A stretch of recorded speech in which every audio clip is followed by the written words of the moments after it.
Hey, welcome back to the channel, my fellow golf ball addicts. I got something a little bit different for you today. I am going to be trying out the 7 most common style putter grip techniques.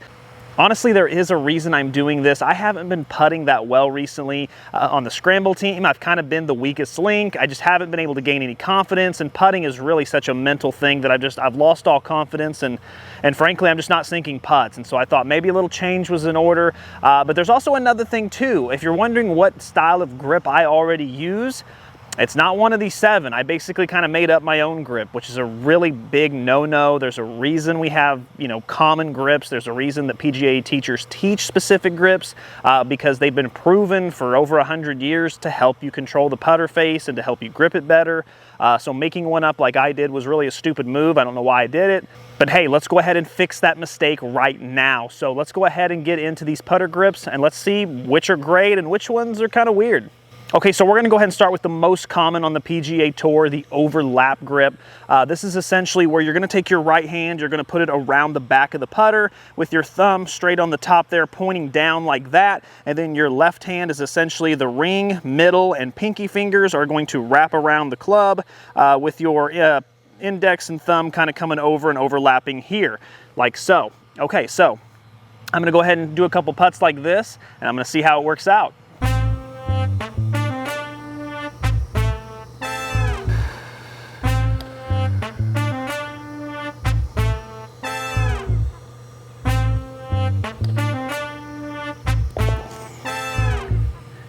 Okay, so actually that felt pretty smooth, I'm not gonna lie. It was a little weird at first. Anytime you're putting your fingers in really weird positions on a putter grip, it's gonna feel weird if you're not used to it. But I will say every ball I hit rolled true.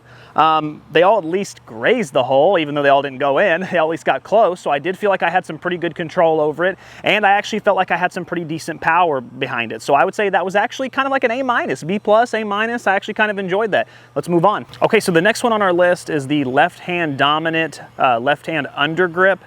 This one is probably not 100% correct. I'm doing this here, but essentially what you're going to do is you're going to take your left hand and actually place it lower than your right hand, even if you're a right-handed putter. So this is one that apparently not a lot of golfers do, but some of the biggest players ever to play the game kind of wish they could go back and do this one. So maybe it'll work out, I don't know. But basically what you're gonna do is take your left hand, place it kind of lower than your right hand's gonna be, with your thumb actually more on the side like that, opposed to essentially being down the middle like our last one. And then your right hand kind of just goes on top here. I'm gonna basically put my thumb in this V here with the other V, my other fingers back here on this side being a V there, something like that. I don't have super big hands, so it's going to be something like this, basically to be left-hand dominant. Now I know, again, that's probably not perfect. That's probably not exactly how they teach it, but it is going to depend on your hand size and your style. Let's go ahead and give that a shot. Let's see how it is.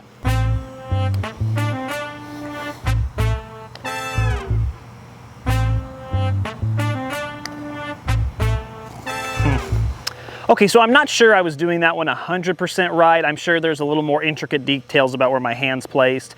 But overall, my thoughts were it felt really weird. Honestly, I didn't feel like I had great control of the club, and my shots were a lot more sporadic. One right, one left. It just really didn't feel comfortable at all. Trying to put my left hand in the weak position while maintaining a strong with the right really wasn't for me. I feel like that's something I would have to really practice hard, really train my brain to be right with. And I'm not sure I have the patience at this point in my golf career for that. So overall, maybe like a C+. I'm not really impressed. Maybe we'll have better luck with the next one.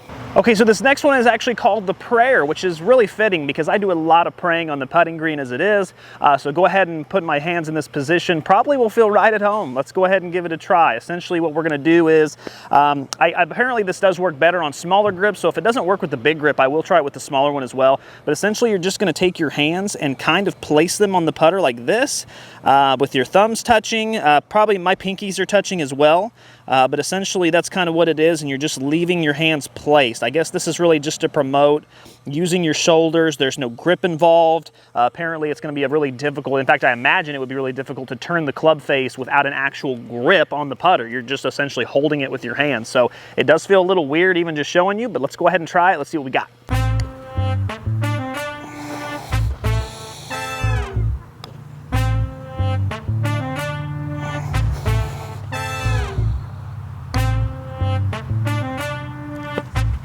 Okay, so real quick, the prayer with a big, jumbo grip is not feeling right, to be honest with you. It feels like it's gonna fall out of my hands. So I'm not super impressed in that regard, but I did, like I said, I did read that it actually is better for, thinner, skinnier grips. So I'm actually gonna try my blade putter over here with it and see if it works any better.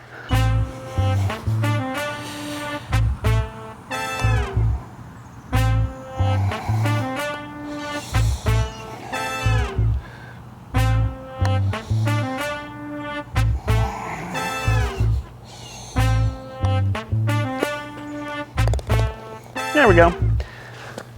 So yeah, I mean, it was a little bit better, to be honest with you, but it's still really weird. It feels like when I'm coming back and coming forward, and you might be able to see it on the camera, honestly, but the face is just doing all kinds of this because I'm just not able to get a real strong grip with it. That would really bother me. Actually, one of the reasons I quit using the claw grip a while back when I was trying it out was because, again, I didn't feel like I had total control of the golf club, and maybe that's part of the reason why I've been struggling. Maybe you're not supposed to have total control. Maybe you're supposed to kind of let your shoulders do the work. But I just feel like this thing's flopping around, and I just wouldn't trust it, not in a high pressure clutch situation. I mean, what happens when I'm on 18 and I need a birdie to win and I don't have that confidence? Now this next one I'm definitely familiar with because I have tried it for a certain amount of time. I haven't done it long term, but I've definitely used it short term on the course, and that's the claw grip. You might know Phil Mickelson's the big guy who uses this one. You see it all the time. It definitely looks a little strange if you see it on TV and you're not used to it. But what you're going to essentially do is you're going to grip the putter with your left hand like this, with your thumb running straight down the shaft right at the top, and then essentially with this one you're actually going to hold it kind of like a pencil. You're going to basically, that's why they call it the claw right there, but you're going to put it right here like this. And with that, essentially, you're going to be able just to kind of come back and forward just using your shoulders. It's just going to really persuade your body and mind to not get wristy, not get involved, and have a smooth stroke. Now, I will say I have had success with this one in the past, but now that we're comparing it with a bunch of others at the same time, let's see how it is.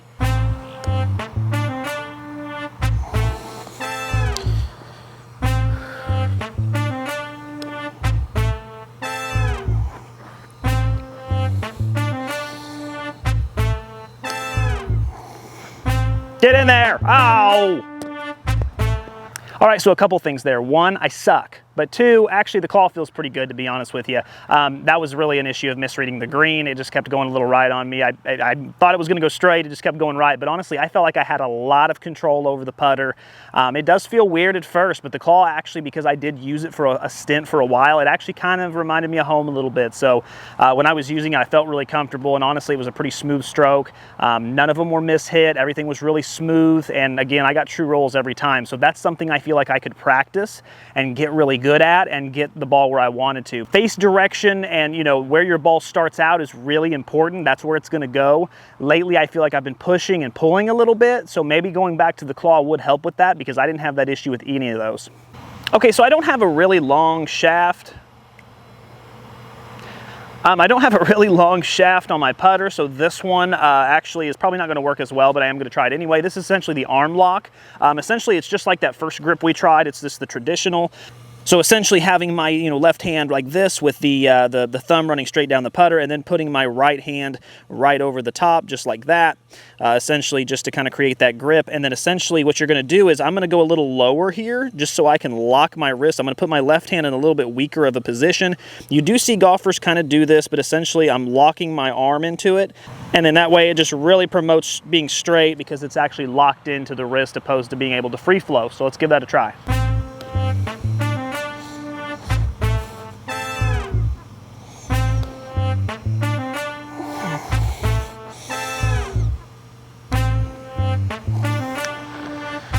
Cannot read the greens, cannot read the greens, Nick. All right, so you might be wondering, hey Nick, are you gonna make any putts today during this video?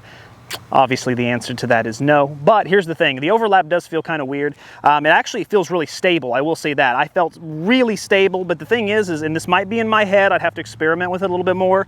I did feel like my face was turning inward a little bit. I don't know if maybe I had it gripped slightly wrong, but I felt like, and it was breaking to the left too, so it could be that. I'm gonna go ahead and try that one again real quick. I'm gonna go to a different spot just to make sure, just to see if it really was coming off left, because it actually did feel pretty stable. So let's give it another shot. Hey! A little too much mustard on that one.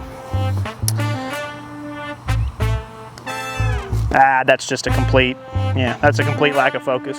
Okay, so yeah, no, actually it wasn't really going left, it was just breaking left. Honestly, I felt like that one was pretty secure. I definitely think you want a longer shaft for it for sure. I have a 35-inch putter and I feel like I'm kind of leaning over.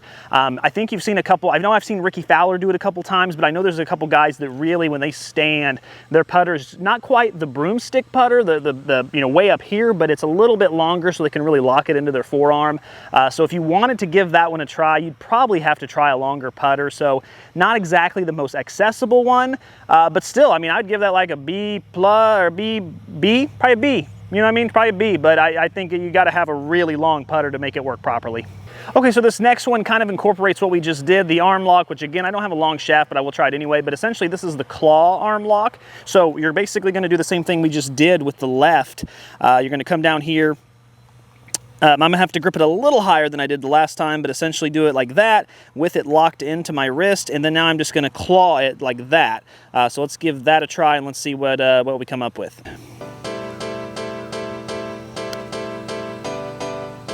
Pretty good control, not bad, pretty good control, just a misfire.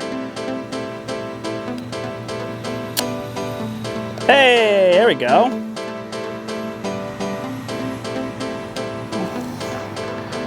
Hey, not bad. Okay, we're getting somewhere.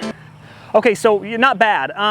I will say that yes, 2 golf balls went in the hole. I felt like I had some decent control, but it's really weird to try to bend my wrist and put it in a weak position to lock it up against my wrist.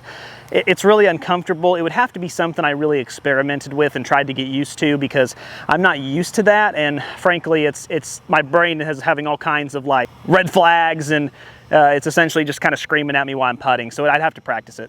Okay, and this last one's purely for fun. This is the Broomstick. Yeah, I'm sure you've seen it once or twice. It's really weird, but it does work for Adam Scott.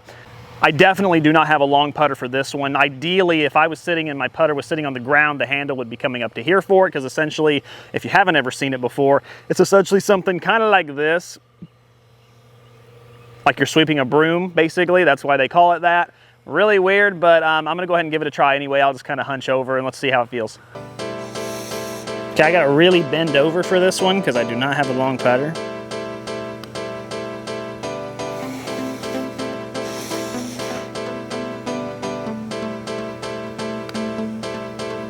Get in there. Oh.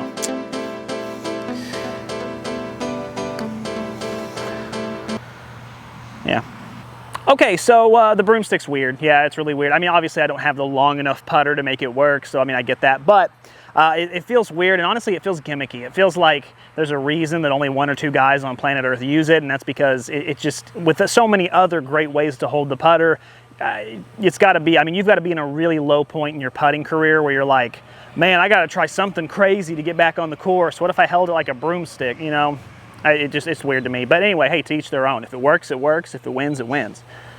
So after testing all these, you know, I definitely learned a lot. My favorites, I love the traditional overlap grip. That's what Tiger Woods uses. That's really good. I'd love to experiment with that one some more. The claw really felt like home. I think the claw, anything inside 10 feet feels really good. Once you have to get more on the putter, if you have a 20 foot, a 30 foot, I will say the claw eventually gets to a point where it's hard, because essentially you're only gripping the putter with that right hand like in a claw with a couple fingers. So when you're trying to really put a lot on it, it ends up you use a little bit of wrist. So for me, I think anything inside 10 feet, I might stick with the claw for now. And then outside of that, I might use that traditional overlap grip. It was really good. I don't think I have a putter long enough to really mess around with the arm lock.